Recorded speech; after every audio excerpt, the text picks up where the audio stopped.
சீமான் அவர்கள்கிட்ட ஒரு நல்ல விஷயம் என்ன அப்படின்னு பார்த்தீங்கன்னா, எதிரிகளுக்கும் அவர் நல்லது நினைப்பாரு அப்படின்னே சொல்லலாம். எதார்த்தத்துக்கு சவுக்கு சங்கர் அவர்கள் சீமான் அவர்கள பயங்கர மோசமா விமர்சனம் பண்ணியிருந்தாரு. ஆனா, சவுக்கு சங்கர் விடுதலை ஆகும்போது, சீமான் அவர்கள் தான் முன்னாடி நின்னு அவருக்கு எல்லா வேலையும் செய்தாரு அப்படின்றது ஒண்ணு இருக்கு. அது மட்டும் இல்லாம, அதுக்கப்புறம் சவுக்கு சங்கர் சீமான் அவர்கள ரொம்ப கேவலமா பேசினாரு. அப்புறம் மறுபடியும் கைதானார். மறுபடியும் சீமான் அவர்கள் தான் ஆதரவா பேசினாரு அப்படின்றது ஒண்ணு இருக்கு. இந்த நிலையில சீமான் எல்லாருக்குமே நல்லதா செஞ்சுவாரு அப்படின்றது இருக்கு. அதே மாரி விகடன் நிறுவனம் இப்போ அவங்களோட வெப்சைட் முடக்கப்பட்டிருக்கு அப்படின்ற ஒரு விஷயம் இருக்கு. அதில அவங்க சொல்லும்போது என்ன சொல்லியிருந்தாங்க அப்படின்னு பார்த்தீங்கன்னா பிஜேபியோட மோடியோட ஃபோட்டோவ ஒரு மாரி இது மாரி பண்ணி போட்டதுனால அந்த விகடன் எவ்வளோ பெரிய இணையதளம் அது, அந்த இணையதளத்தையும் முடக்கிட்டாங்க அப்படின்றது ஒரு செய்தியா வந்துட்டுருக்கு.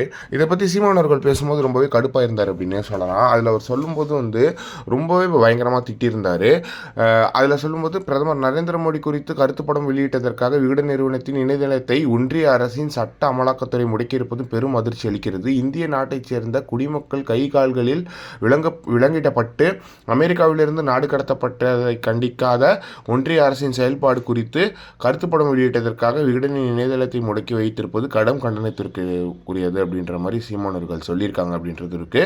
அது மட்டும் இல்லாமல் இச்சமயத்தில் கருத்துரிமைக்கு எதிராக குரல் வலைகளை நெரிக்கப்பட்டுள்ள விகடன் நிறுவனத்திற்கு தார்மீக ஆதரவாக நாம் தமிழர் கட்சி துணை நிற்கும் என்று உறுதியளிக்கிறேன். இத்தோடு முடக்கப்பட்டுள்ள விகடன் இணையதளத்தை உடனடியாக விடுவிக்க வேண்டும் என நாம் தமிழர் கட்சி சார்பாக ஒன்றிய ஆளும் பாஜக அரசை வலியுறுத்துகிறேன் அப்படின்னு சொல்லிட்டு சீமானவர்கள் சொல்லியிருக்காரு அப்படின்னு சொல்லலாம்.